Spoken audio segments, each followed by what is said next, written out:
Welcome to TORAH Talk. I'm your host, William Hall, broadcasting live out of Kingsland, Texas, USA, with episode number 20 of Controversial Issues with a controversial rabbi from the Holy Land, Rabbi Chaim, the man Coffman. Welcome to the show, everybody. Welcome to the show, Rabbi. It's good to have you here.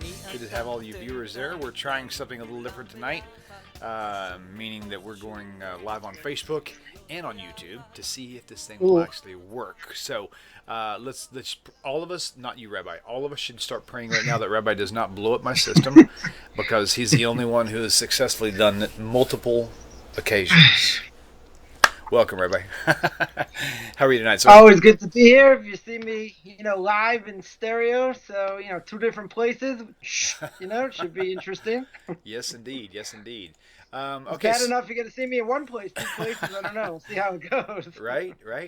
Okay, so basically tonight's topic is going to be something that's something I was kind of curious about years ago when I was like younger, like a young teenager, young adult.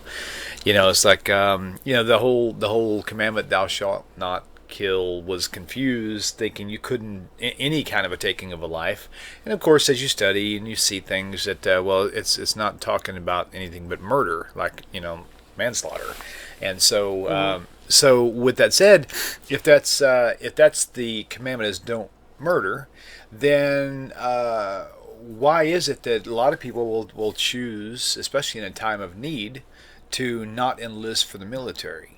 To be, I guess you could look at it any way you want to, but in essence, it seems like are certain people afraid to go to war? Now, if you go back and recount the Torah commandments and how it actually talks about going to war, it actually says if there's any of you who are faint-hearted, don't go. And maybe that had to do with maybe they had sin that they was unaccounted for, that they were afraid they might lose their life. It seemed like the picture was painted for the Israelites as, if you ever watched like a mixed martial arts fight or something like that, or a boxing match, if you see the fighter who looks scared, the fight's already lost. So, there's a lot of different things that people are curious about. But one of the things that you had mentioned with some things that you've been experiencing lately is why is it that Orthodox Jews don't actually enlist for the military? So, with that said, I'm going to turn this over to you, and I'll follow along best I can. If you need me to pull up some scripture references, I will try to be quick on my toes. As long as you don't call me Twinkle Toes, we're good. So welcome, sir. All right, it's good to be here. Welcome, everyone. I'm sure there's gonna be a sort of a push button type of idea, because it's here in Israel, it's a very volatile issue. Obviously, the question, by the secular is, why should my kid have to go into Lebanon, Gaza, or risk their life, when you have all these, quote unquote, like tens of thousands, millions of people that sort of shirk their responsibility, and don't do what don't do what everyone else does. So let's keep in mind, in almost everywhere in the world, there are people that don't do the army. There is a deferment, or people don't do it at all. There's certainly by religious people, right, that they don't do that. I'm not going to say it's 100%, but there certainly is a either not necessarily a deferment, but totally pushed off altogether. So here in Israel, it's a obligatory obligatory army. Everybody has to go. Women, if they want to go, they can. They don't. They can serve in other ways without being in combat units. But in general, I think if you would ask most people, and again, this if you want to put the pulse on what's going on here, if you'd ask most people, like the most serious problems that the Jewish people face in the land of Israel, right, they would tell you, first of all, it's definitely the Arab threat, or worldwide threat around them, and probably second, third, or fourth, the most pressing issue is getting ultra-Orthodox Jews to go into the workforce, go into the army. etc. It's probably within the top 5. Again, you can understand why, because why should I sacrifice my kid, or why should he go in when there are exemptions? I'll tell you how far it goes. I was once in the States on a fundraising trip, and I was waiting for my plane in Chicago with everybody else, and a whole bunch of Israelis waiting there at the same time. And they used to have this thing, I don't know if they still do today, where they could travel around America very cheap on with their visas or whatever. They could travel like a lot of different places, relatively cheap. So anyway, this whole group of Israelis there, and they saw me. I stuck out like a sore thumb, black hat, and jacket, whatever. And so they started speaking to me, and one person comes up. First thing he says, not even hello, not even so nice to see you, whatever. How come you Haredim, you ultra Orthodox, don't do the army? So I was like, did you have trouble sleeping last night? This is like the only question, you could think of, like in the Windy City.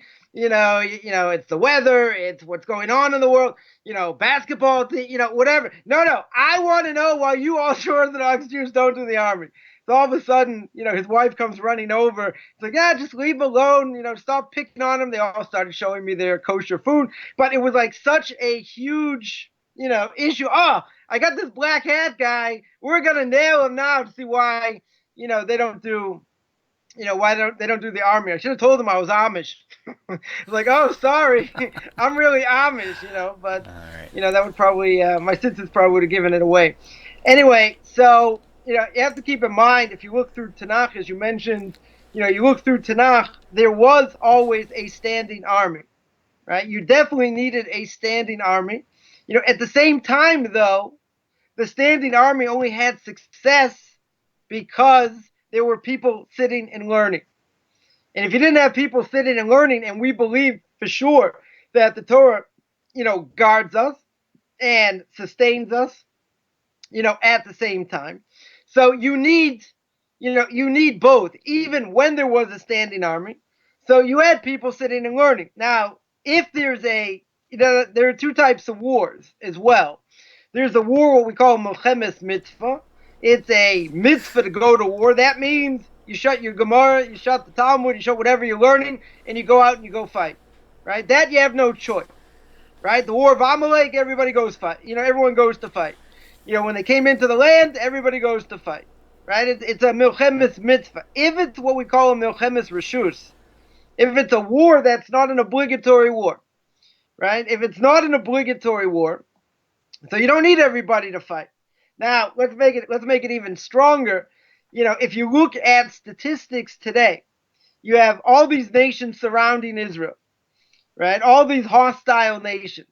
Now, if you think about it, let's say all the ultra-Orthodox would do the army. So instead of being 100,000 against 1, you're like 100,000 against 3. Right? The odds are still, against you. That's one thing. The second thing is, you had all these non-Jewish Russians, mostly, that came into the land of Israel, 15, 20 years ago, and came in droves, most of them, again, being non-Jews. They had plenty of people to choose from.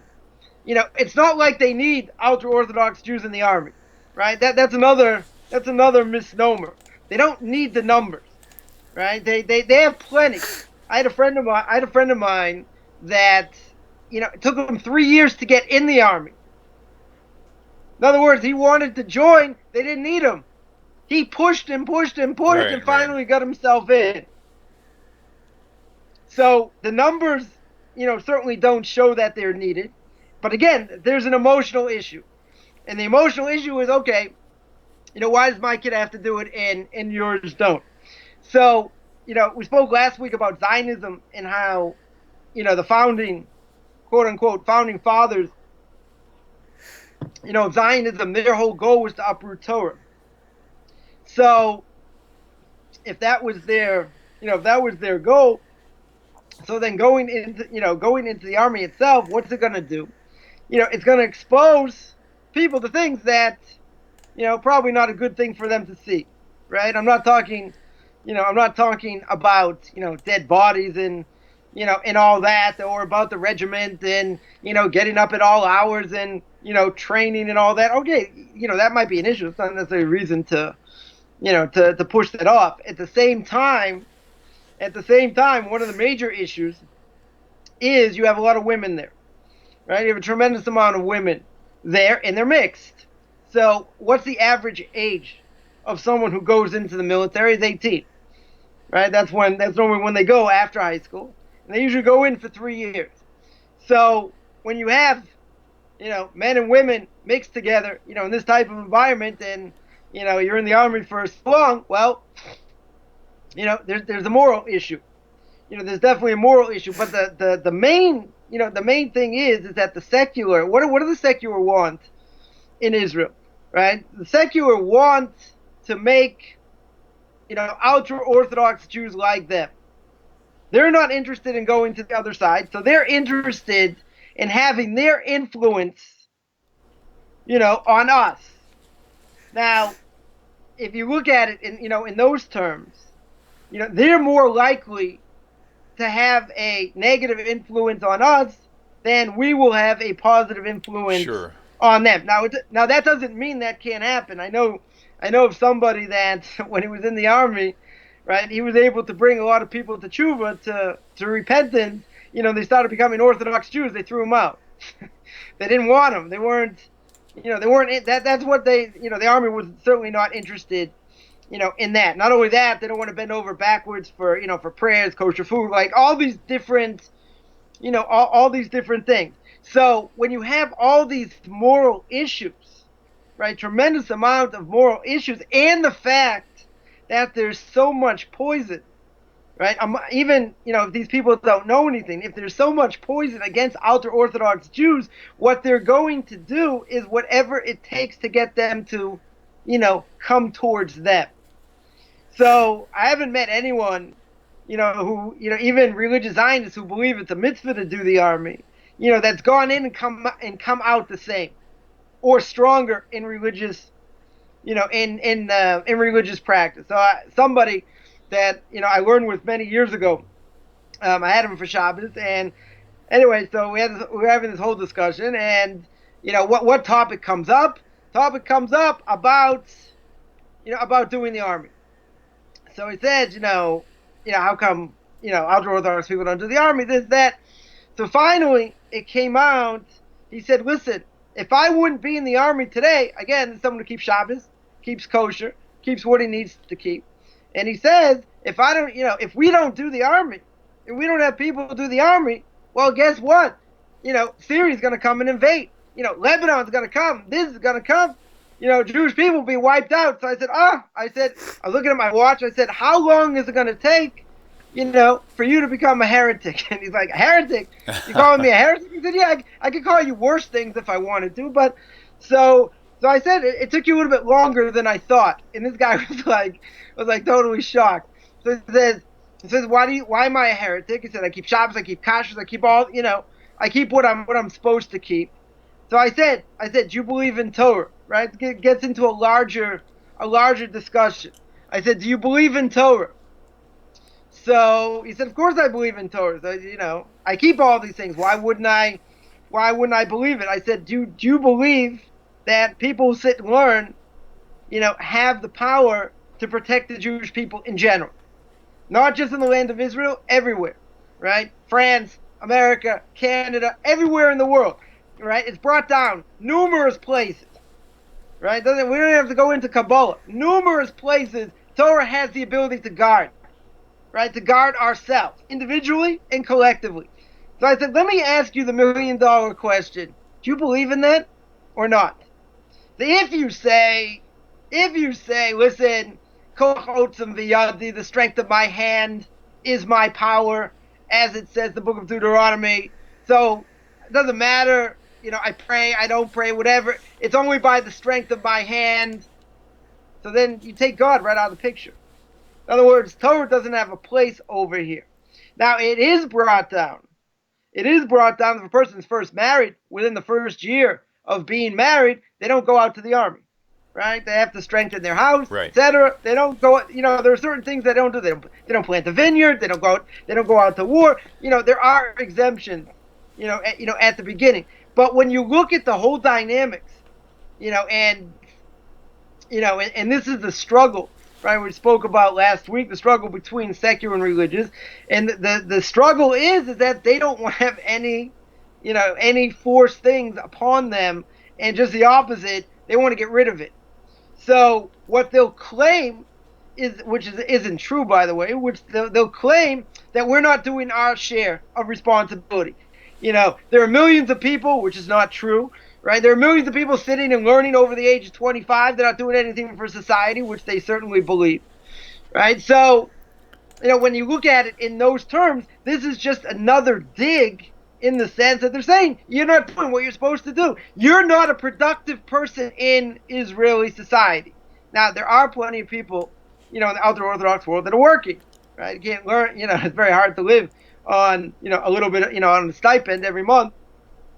A person's got a growing family. It's total impossibility. But the way they look at it, they say, oh, you're against this and you're against that. It's what you represent. Now, keep in mind, I had a discussion with someone many years ago, about this whole issue, and I was using some of these same arguments or whatever, and it's like, I don't understand. Sit and learn, how weak can a person be? Why shouldn't you be on a higher spiritual level? These things shouldn't affect you that much. Whatever. It's going on and on and on. Finally, I said, okay, here's going to be my knockout blow. I said, you have to understand. I said, in the Israeli army, it's on the books. A woman has the right up to having 3 abortions. Wow. That's on the books for free. The army will cover it. So I'll ask you the $1 million question. Are we living in Victorian England? What is going on? Right? If it's a moral issue, which it certainly seems to be, why in the world would we send, our ultra-Orthodox children, basically into a brothel? Why would we do that? Right? That would totally destroy them. So now what they have separate units, right? They have religious Zionists in separate units, and they have some, ultra-Orthodox boys that don't, not learning, so they go into the army in separate units. So I remember when it first came out many years ago, there are all kinds of problems. They had women come over, they had other things. The army is not interested in integrating, ultra-Orthodox Jews. That's for sure. If you would ask anybody there, they don't want them. They're not interested. They got to pray. They got this. They got, kosher food. It has to be a higher standard and, all these different things. They don't want it. So then why do people make such a big issue? Why should it be such a big issue? Because people say, I don't want my kid dying. My kid should have the same opportunity as your kid. Right? But everybody's got free choice. If someone wanted to, not go in the army, they could also have a deferment. Right? Okay, so let me ask a question, kind of directly with this whole idea. So, Okay. So does the Torah state, yes or no, that once you've reached a certain age, you should enlist or you should make yourself available for the military? No. It doesn't say that at all. No, it says that, again, if you go through Tanakh, it's pretty clear that, everywhere they went, there was a standing army. But it wasn't, if you had 3 million people, okay, let's say you had 1.5 million women, let's say half and half. You didn't have 1.5 million in the army. You had people in the army, you had people sitting and learning. You needed both. You definitely needed, you needed both. You need the strength of the army. But the strength of the army, which, again, gets to the heart of what Torah is and what the power of Torah is. Okay. You need both. You can't just have a standing army and no one praying, and no one learning for their merit. The only reason, if you look at history, the Jewish people should not exist in the land of Israel today. There's no question about it. You see what's going on, what has gone on in the last 60 years? Sure. There's no way they should exist. There's only one reason that they exist. It's not because of their power. Right? Look at the 6-Day War. It's not because of their power. The only reason is because they have God behind them, because people are sitting and learning, right? There've been so, if you look at it, there've been so many screw ups in the army, of different things that, it is pretty incredible that, what's going on and that we're still here, because, if you don't have that divine protection, then, everything goes out the window, and then, Jewish people, God forbid, should get massacred. I mean, Right, you take right. what happened, 30 years ago in Beirut, one suicide bomber, 270, American, American, army people were killed, one shot. So, if there is no divine protection, then, you're definitely going to have, then Israel would be like everybody else, and this place should not, should not exist. And, when you look at it in those terms, again, you might say, well, it's a leap of faith, and the rabbis say this, and the rabbis say that. How do we know, it's divine protection? Let's analyze. Even if you had everybody in the army, is it going to, you had tens of thousands, Okay. More people in the armies, you're not going to make a difference. Okay, so let me in the 720 nations that are going to try and destroy you. Let me push this out there then. So, what about tonight's topic is so controversial? If there's no commandment in the Torah that you have to sign up for the military, why is this a controversial topic? It's a controversial topic because if you would ask most secular Israelis, this burns them. Really? This totally burns them, and they'll hate. I mean, hate's a strong word, but they will despise the ultra-Orthodox Jews because they're shirking their responsibility. Right. Because they're saying religion is more important. Why is religion more important? Why does my son have to go and you don't have to go? Why are you claiming that I don't believe in the Torah? I don't believe in any of this. So what's the difference? But if people, if their kids are coming back in body bags, or they're being held captive, right. by Arabs, why should they suffer, through all that while you have a free ride? Now, anybody understands about learning, that's not a free ride by any stretch, but it's a volatile issue because you have that clash. You have that totally clash between secular and religious, and that is probably the first issue that they'll bring out, against ultra-Orthodox Jews. They don't believe in Torah. They don't believe it's divine. They don't believe it has the ability to protect. They don't believe in any of these things. So do your responsibility. Do what you have to do. You should serve. Why should my kid have to serve? And not why is there special privilege? But if you look at most countries, clergy don't serve in general. Right. If you want a religious exemption, don't serve. That's a good point too. That's yeah. People don't want to hear that. When it came to the war in Iraq, I remember, hearing stories. That's what people were going to do to get out of going into the army is religious exemption. But it goes across all lines, not just Jews, right? Everybody wanted to claim it. They could, right? Even if they're calling up everybody, it doesn't matter, right? There will be that exemption, but the other argument, that they make, which, makes this a volatile issue, is they'll say, look at how many people are sitting and learning. It's like half the Jewish population in Israel. Look at millions of people, who are sitting and learning. Why do you, their argument is, why do you need so many people sitting and learning? You know what? So I wonder if they would have a reality break if the society of Israel wasn't sitting and learning and studying Torah, but instead they were playing Nintendo and just renting movies and stuff. I mean, I could see how that could be a problem, but studying the divine word of Hashem is, even to those of us who are even have just a slight perfunctory knowledge of biblical things understands how important that is. So I don't see. So I'm saying, if they don't have any value in it, right? Because they're secular, they don't see any value to it, right? You're not doing anything, right? Right. Not only that, but it's like, somebody sitting and learning, let's say, at Hebrew University, and they're getting a degree in, whatever. they'll claim also that look at all the ultra-Orthodox Jews, look how much money they're getting from the government. Look how much money they're siphoning off from the government. What a person makes is like nothing. If they're sitting and learning, while college students and PhD students, whatever, they're getting tons more, 3, 4, 5 times more. So saying, oh, look at you guys are sponging off the government. We're doing something important. We're going to write a book on tax law. We're doing, who knows, we're going to write on how, Right. playing Nintendo, 10 hours a day affects your brain. Okay, wow, that's important, right? And you hit a major, major point, and that is that they'll look at it as being so important, but what you do is nothing.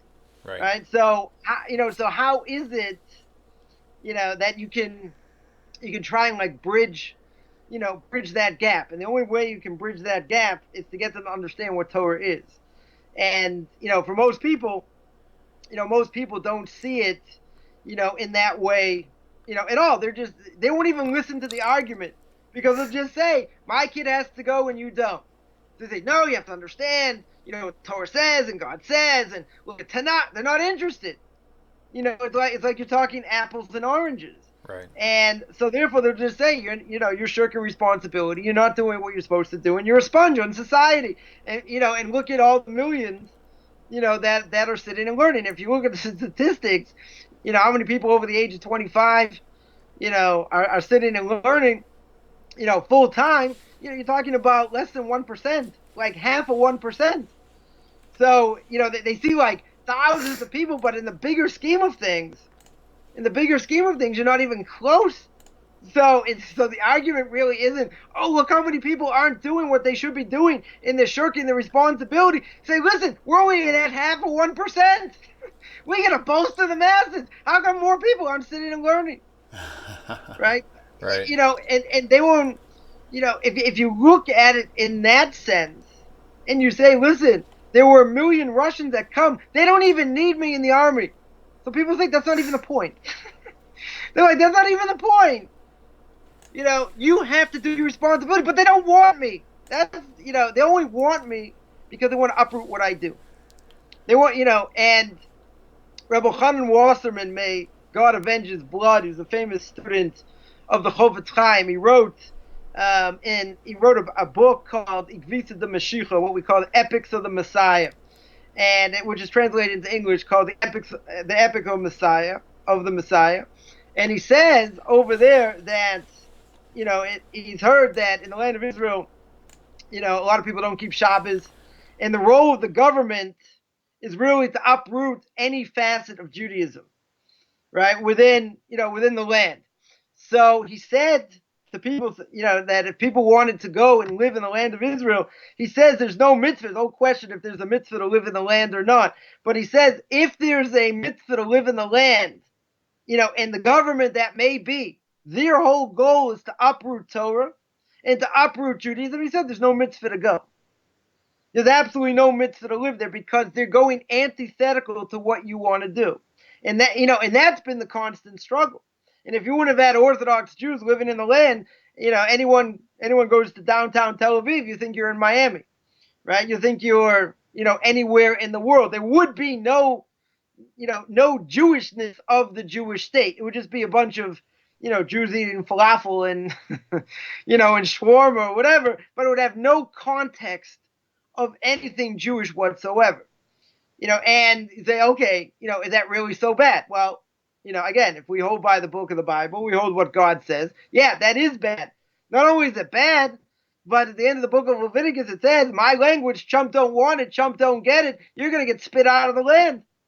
Right? God is going to spit you out of the land if you don't do what you're supposed to do. So when God says you have to wipe out the nations, one of the reasons you have to wipe them out is because of their idolaters' practices and their immorality. That they're polluting the land. So God says, go in there and wipe them out. Right? That's the first thing you have to do. It's the whole question. You have to do that. Make a king, or make a king first, then wipe out the land. Right? The whole question. But at the end of the day, these nations have to be wiped out because they're spiritually polluting the land. And if that's the case, then God says, why should I give it to you? Right? If we don't do what we're supposed to do in the land, we don't have divine protection.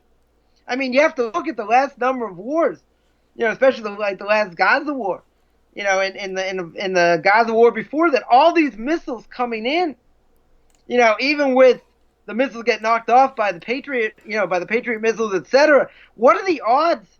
You're gonna have these missiles. I mean, you're shooting, you're shooting at like a 5-mile radius, to some of these places, and the majority of the missiles hit open areas, and people didn't get killed directly. I mean, there was damage done, that's for sure. But one of these higher ups in Hamas went on CNN and said, their God is fighting against us because these missiles are extremely accurate. So again, it's not the army. You might say, well, maybe these are the stupidest people ever created that can't shoot a missile properly. Okay, that could be. Right, that could be. But what are the odds? 1 billion to 1? 1 trillion to 1? I mean, the odds go berserk. You're not gonna have odds like that. It doesn't make any sense, except for the fact that this is the land of the Jewish people. God promised it to the Jewish people, and therefore there's special divine protection.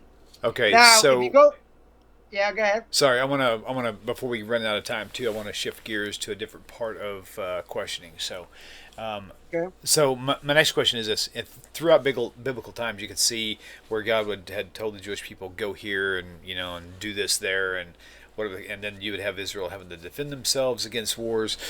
In our modern time, number one, is there anything in history where Israel had to go, or where Hashem had directed them to go into another nation or whatever for whatever reason? And so, on the flip side of that coin,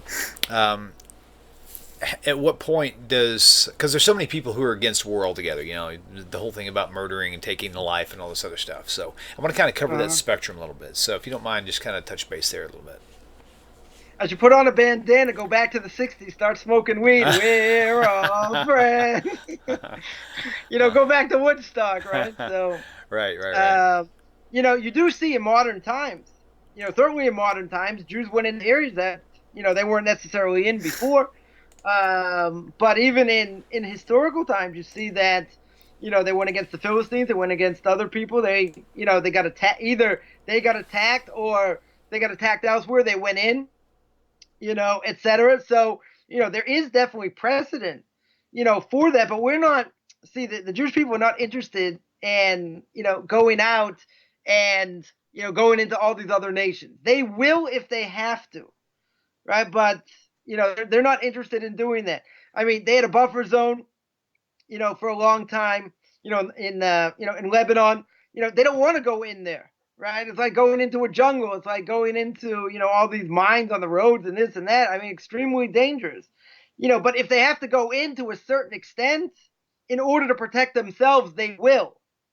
Right? But they don't necessarily want to do that because of all the potential casualties. That's why, with the war in Gaza, what happened, many wanted them just to go in go in with tanks and just take out Hamas altogether. Problem was, Hamas was all intertwined with with all civilians. Right. And because they were intertwined, you can't, you could have some grandmother all ready to go.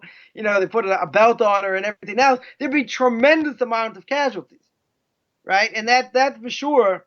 They didn't want. But at the end of the day, obviously I'm not a military strategist and I didn't play one on TV, but at the end of the day, how in the world are you going to stop this?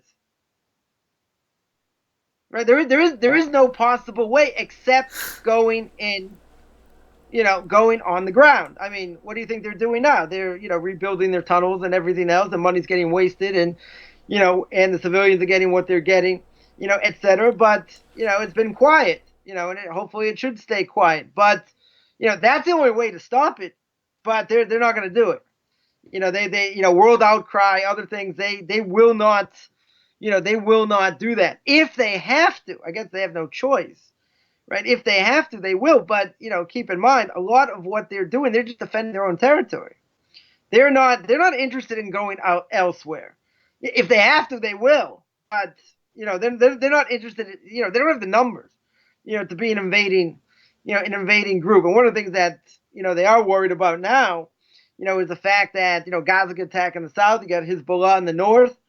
I mean, they could be attacked on all sides, and really, they don't have necessarily, the numbers to substantiate, being protected, on all sides at all times. I mean, they're gonna have to give in one place and less another, whatever. I'm sure they got things somewhat figured out, but in general, it's a scary proposition. The other thing is that since the secular made it such a war, against the ultra Orthodox, so the rabbis got together and said, fine, you want to make a war, sort of like a secular jihad against us. What we're going to do is we're not going to send you one. We're not going to give you any, and we're going to make it into a war, and go against every step along the way because you're making that spiritual war against us. So, it didn't have to come to that point. Keep in mind also, the beginning of the state, Ben Gurion met with the Chazon Ish, Rav Avram Mishaya Karlitz, Zecher Tzadik Levracha, may his name be blessed. He was the Torah giant, of the last generation, and they had a whole discussion, and one of the main things the Chazon Ish spoke to Ben Gurion about was, having these deferments from the army. So, the secular are not exactly sure, how this came about, but Ben Gurion said, okay, what I'll do is, I'll give them a deferment, or they'll be exempt, etc. But he didn't think this is going to last. He didn't think ultra-Orthodox Jews in the land of Israel, are going to survive. He figured, okay, one generation, they're not going to be around anymore. They're certainly not going to be the numbers, that certainly we have today. So it's also, sort of, irony in the sense that he's like, yeah, they'll disappear. They'll disappear one generation. We got no problem. We have no issues, right? Because they're not going to be around anymore. They're going to be a fossil. Well, he made a very critical mistake. If he saw the future, and he would have imagined this would have happened, there's no way. At least not according to nature, right? There's no way he would have allowed such a thing. Not only that, but you see that God pulls the strings, and God puts ideas in the eyes of, certainly in the eyes of leaders. So whenever we see anything going on, what world leaders are doing or whatever, it's only because, God's putting ideas, in their mind to do, whatever. That was a few years ago what happened with, with Turkey and Russia, where, Russian plane got knocked down. So if you think, Turkey's not a world power, not a world power by any stretch. All they had to do was say, you're in our airspace. We told you to come down. They didn't come down. We're really sorry. We'll compensate. We'll do whatever it takes to, they said, you're in our airspace. You have a right to come here. It's like the Vatican fighting against America. Like, the Vatican could be pretty powerful with all the weapons that they have. But, right. In general, you got a nothing country, like a zero army country. You're going to fight against like one of the world powers, and then they're going to get totally, demolished with, in their economy and everything else because of what Russia did, etc. It's pretty incredible that they could, they could even like say such a thing. They say, like, where's this guy's, what were they thinking?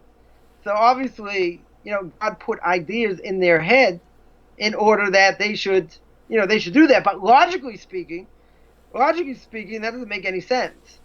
Doing that because that put them in a tremendously dangerous situation, not just in a military situation, but certainly on a, in a physical way, as well, because of all the trade, that was done between the two countries. So you definitely see that, God puts, ideas into the head of man, and, the reality is, in the head of leaders, really, and what's going on, God is orchestrating, what's going on. It's just we're not privy to all that, to all that information, like why things are happening, and, etc. One other point that, I think is important also, you brought up at the beginning about murder, right? The Torah says that you're not allowed to murder. If someone comes, and attacks you, tries to kill you, you're not allowed to kill them, right? You are allowed to protect yourself. If, someone's pursuing you and the only way to stop them is to kill them, then you're allowed to do it. If you did kill somebody, at least it wasn't on purpose, but you had no choice, right? In this case, you had no choice, so then that's okay, right? That we look the other way because, you had no other choice. But, murder itself, if you're in war, that's what happens, right? This is exactly, what can happen. So even though the Torah says you're not allowed to murder, so that gets superseded by, different, situations. Not only that, but if you want to talk about physically killing someone, so the way the Torah looks at it, which I think we've dealt with a little bit, is the way the Torah looks at it is that it doesn't matter whether you shoot them in the head, you're in war, or someone's on a respirator and you pull the plug, right? Depending when pulling the plug would be, permissible. The way Judaism looks at it, beyond the shadow of a doubt, is both things are considered murder, and therefore just as forbidden. But other people will say, "What are you talking about? It's euthanasia, where we're saving them from their misery." Right? They're in a coma, they're going to be a vegetable, whatever. So we'll define what quality of life, is. All right. And, yeah. Go ahead. Finish your thought. No, I was going to say that, when it comes to that, doctors are defining what they claim. Right.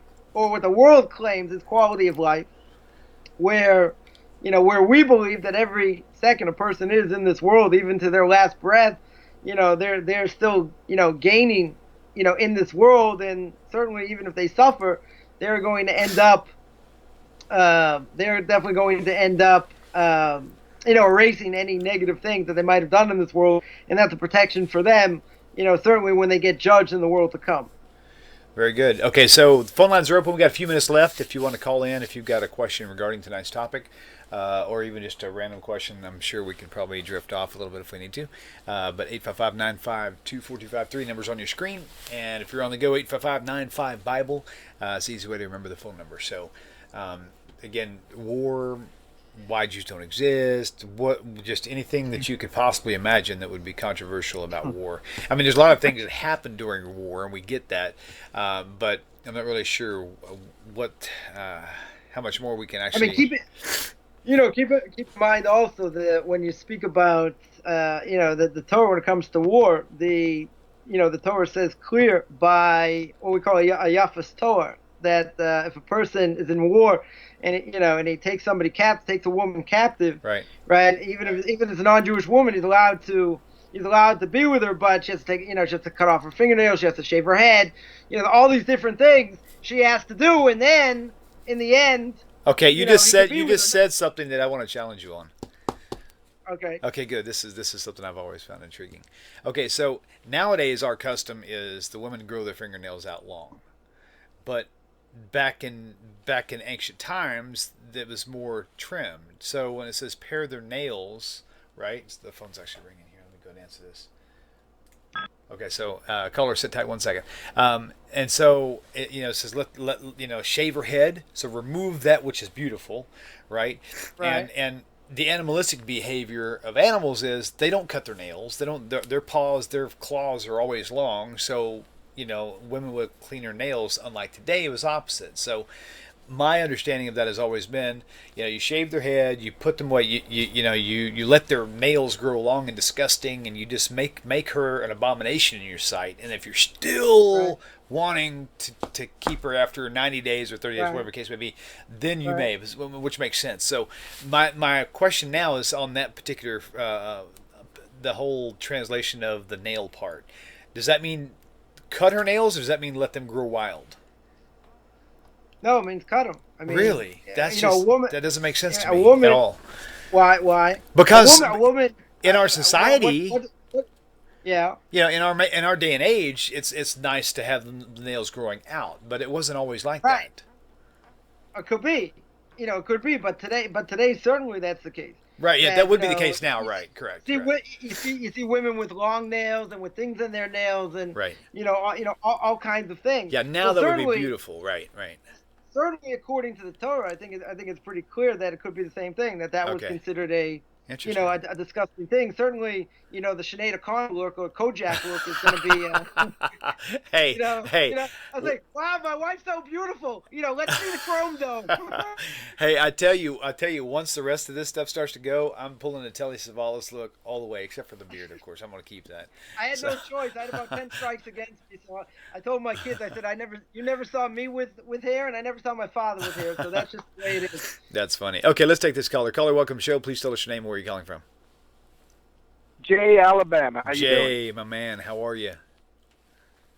Well, it's controversial issues. I got a controversial question. Let's bring it on. All right, I'm sitting down. Let's go.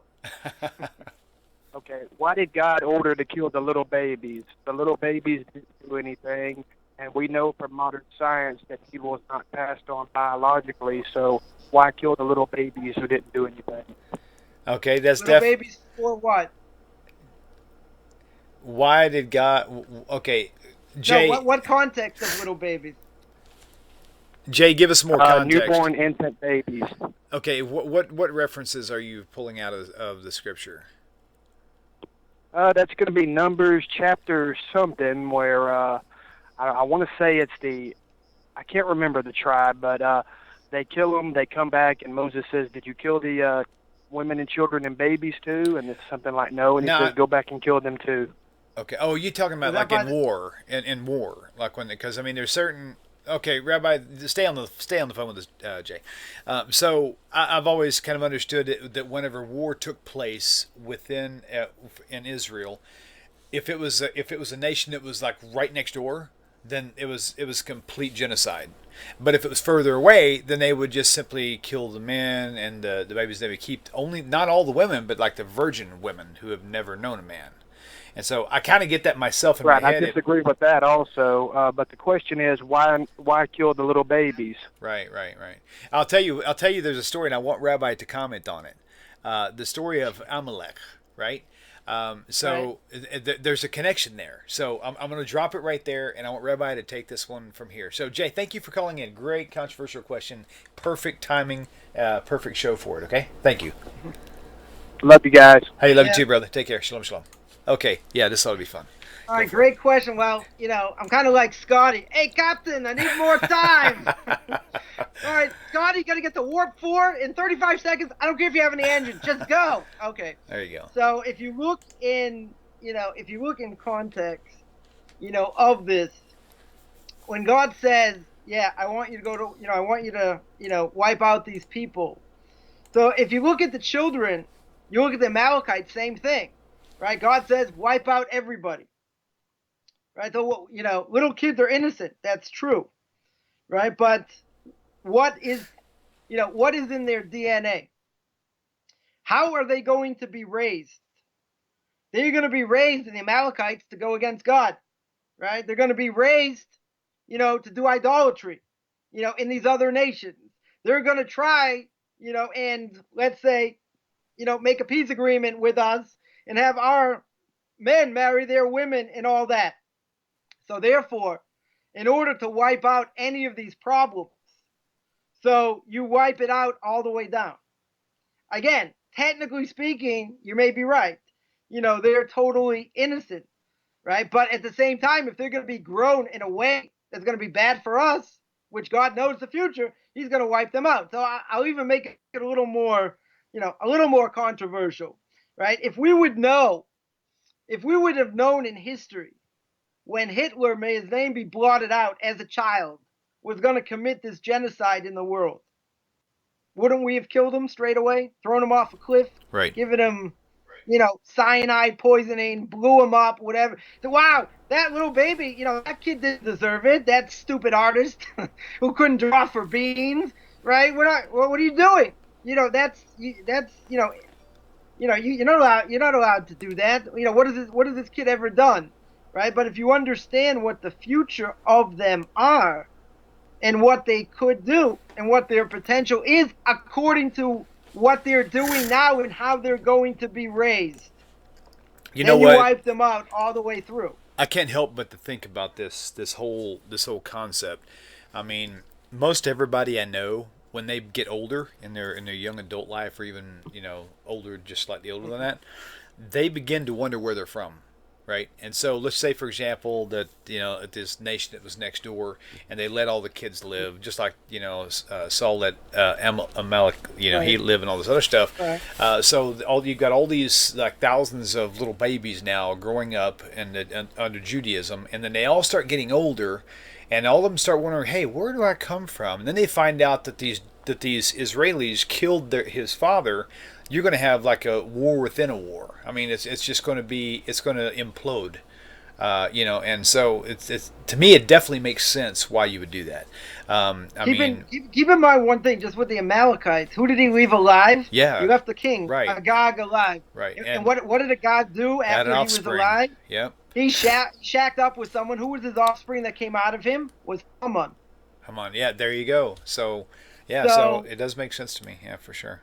Wow. That there are other ways where you can see it in a different way. You see, where Moab came from. That was Lot and his daughters, and through Lot and his daughters came Ruth, and from Ruth came the Messiah. Right. Came King David, 5 generations later. So there are repercussions. I mean, this whole thing with with reincarnation and other things. How events, or even without reincarnation, how events in our own lives and what we do, what those future, repercussions are. Think about it. You had Ruth and Orpah that married the 2 sons of Elimelech. Ruth goes to Torah. Orpah goes in her own way. And, who comes out of Ruth is King David. Who comes out of Orpah is Goliath. Interesting. So you have that. Wow. You have that clash generations later. You say, wow, Orpah went and, wherever she went and whatever she did, right? She ends up having Goliath. So you say, okay, so let her go in her own way. Who cares? There aren't any repercussions. There aren't any manifestations of what's going to be afterwards. The Torah says, oh, really? Let's think again. Right? Let's analyze what could possibly happen. And then you have that future conflict between Torah and what Goliath comes and blasphemes against God, against the Jewish people. Yeah, and David stands up against them and kills him. I don't want to forget this. When let's just say, for example, this happened, and it has. What happens to, let's say, when they go and they have to wipe out, it's complete genocide, right? Those little babies that are innocent, right, who have never known sin, they would, some of them, have just, I don't want to over graphikize this statement, but what happens to them? I mean, just because they're no longer among the living, does that mean that they spend an eternity away from God? Does that mean nothing? Does that mean, well, just because they don't have life, that doesn't mean they're separated from God? I mean, what is the outcome for all those thousands or millions of lost lives on the infant side? What happens to them? Do they have a part? I wouldn't be on Tanakh talk. But right. What's your the idea is that the nations have a purpose, right? These people have some purpose, in their lives, whatever they choose to do. But if you could say, well, they're born into the wrong family, they're born into the wrong tribe, they're sorry, they were born into the idolatrous tribe, so they have to be wiped out. Now, technically speaking, is it their fault? Right? It's not their fault. But again, there's a reality. If a woman, God forbid, smokes crack when she's pregnant, what happens? The child can become deformed. Is it the baby's fault? No, but there's a reality. Yeah, right. Sure. If a Jew is with somebody that he's not allowed to be with, and they have a child, right? And they have this child. That child is called a mamzer, right? A mamzer, or what people define as let's say a bastard child. They're only allowed to marry somebody of the same union, or a convert. So then the question would be, what did that child do to deserve it? Why did this soul have to come in and be part of be part of this? The answer is it didn't. Right. But there's a reality. And because of the reality, God has to change things, right? In other words, there's another aspect. If you look at, let's say, plant life or animal life, we're not allowed to take a peach and a plum and graft it together to make a nectarine, right? A Jew or a non-Jew. So when you have 2 entities, I just saw this the other day, you have 2 entities, 2 separate powers, so to speak. You put them together, you make a third power. Right, this is actually by sorcery. Actually, I saw this yesterday, by sorcery. So you take certain powers, you put them together, you create something else. Does God want that? No. Right. Does God stop it? He doesn't stop it either. So he allows this third entity, to be created. So that being said, you have these other, you have these other things. God doesn't want it to happen, but he made certain rules in the universe, and what's going to happen physically and spiritually is going to be defined by the Torah. So if that's the case, then if they come into this union, if they come, you have this child that's born, through that tribe, and this is what they're going to do. It's not the child's fault, but there is a reality, right? And that reality is going to dictate according to exactly what the Torah says. He might say, in our humanistic way, in our open-minded until our brains fall on the floor, we'll say, you can't say that. That's not politically correct. Well, no one's listening. No one's listening here to hear me be politically correct, right? We're interested in what the Torah has to say. So in this case, it may look cruel, it may look inhumane, it may look terrible, but we only get a glimpse sometimes of what the repercussions are, right? Look at Mr. Haman himself, right? Mr. Haman. You say, that came from what happened with the Amalekites. I wouldn't have thought that. God says wipe them all out. God knows better, right? That is the ultimate answer. If they're all coming into this, God says, I don't want them. Just wipe them out. You don't understand. Same thing, give one other example. Moshe Rabbeinu, there was, this baby being plastered into the wall. In the time when they were in Egypt, Moshe Rabbeinu wanted to save them. God says, not a good idea. And he said, I want to do it anyway. Take them out. One of the evil kings of Israel that this baby grew up as. Right. Tremendously bad. So we don't see the far-reaching repercussions, so to speak. But there is a divine plan. So if you don't believe in the divine plan, that's when the questions definitely come up. And even if we do believe in the divine plan, it is a little bit hard, but we have seen times in history that this has definitely occurred, and the end result was an absolute disaster. And it's a major moral issue, as well. How many people would say, if you knew this, this kid would be Hitler, what he's going to do? How many people would say you can't kill him anyway? Right. Another thought you could say all is, these people say, another thought is that if a person gets cancer in their elbow, right, and it's completely surrounds their entire arm, they can, because they don't want to lose their fingers, right? Right. They want to let the cancer grow, and then it eventually kills their entire body. So the right thing to do would be to amputate the arm. There was nothing wrong with the fingers, nothing at all. But you've got a choice to make. You can amputate the arm and live, or you can keep the cancer, let it grow, and then eventually the entire body dies. So it's just another thought. Right, but then you have no way to pick your nose, so that wouldn't be good either. Right. No fingers. Man, okay. All right, well, I'll tell you what, it's getting late, so we'll probably go to wrap it up here. Appreciate everybody watching and tuning in, and I hope this Facebook Live thing worked. I think it did. It looks like it's a couple people. Jason Akers, he said, he goes, I must be really addicted to the Knock Talk. He said, I'm watching it on YouTube and on Facebook Live at the same time. I feel your pain, Jason. You're watching me twice, and I don't know, but must be something in your spiritual DNA to go through this. Oh, man. Love it. Shalom, everybody. It's good to see you all. Thank you all for tuning in. Be sure to subscribe to the YouTube page. Like us on Facebook, like Rabbi's Facebook page for Orthodox Conversion, Beyond Orthodox Conversion to Judaism, and also his website. We're beyond. We're well beyond. He's way beyond anything else. Way beyond. And then orthodoxconversion.com if you have an interest. So if you're just curious about conversion to Orthodoxy, whatever the case may be, just want to know what it's all about, or if you're seriously looking for it yourself, this is your guy. So, or if you want to be a Noahide, you don't want to convert, you want to eat shrimp, that's fine. We deal with Noahides also. There you go. Shalom, everybody. Good to see you, Rabbi. Take care. All right, great. Shalom. Take care.